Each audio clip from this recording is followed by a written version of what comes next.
This is pressure canning video number 2, how to use your pressure canner. First of all, you want to have a rack for inside.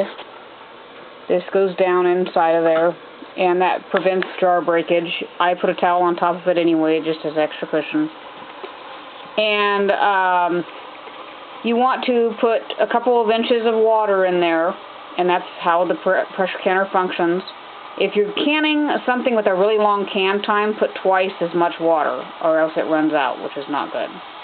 So after you've got your water in there, you put your jars in there, then you want to vent the pressure canner. You've got the canner screwed down, canner lid screwed down. This is venting the pressure canner. This is a strong, steady stream that the book requires in order for you to know that it's venting properly. On this particular model, you're also going to see the air vent or cover lock come up. Normally this is down, but when it starts to have a strong steady stream, it comes up. So vent that for 10 minutes, and then it's safe to place the rocker or pressure regulator on. Use a pair of tongs, otherwise you get burned. Now, that allows the pressure canner to start coming up to pressure. Now, up to pressure, most things, is 10 pounds.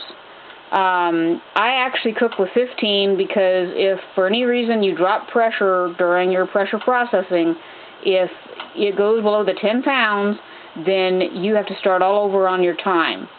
Because I'm at 15, if it drops a couple pounds, then I'm still okay, and I can continue on. Otherwise, you're starting, even if you were almost finished, you have to start all over, and that affects the product, because you're going to have mushy food.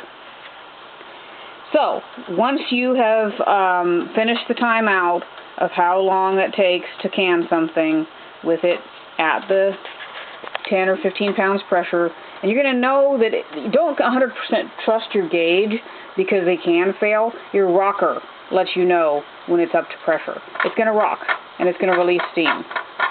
And you can listen to it rocking instead of sitting there staring at it, and know that you're still up to pressure. So, after you're done with the canning time, take the pressure canner off the stove if you care to, but irregardless, turn off the burner, let it set. Don't open it. You're going to wait until the gauge goes all the way down to 0 before you can open it. And even then, you want to be cautious because your gauge can be wrong, and gently lift the rocker and test it and see how much the steam is coming out. So only after it's 100% pressure down to 0 can you do that. And you want to take this off, and then you're going to let it just sit there for about 10 minutes before you open it. Then you can open it and proceed with lifting out your jars. And that's pressure canning.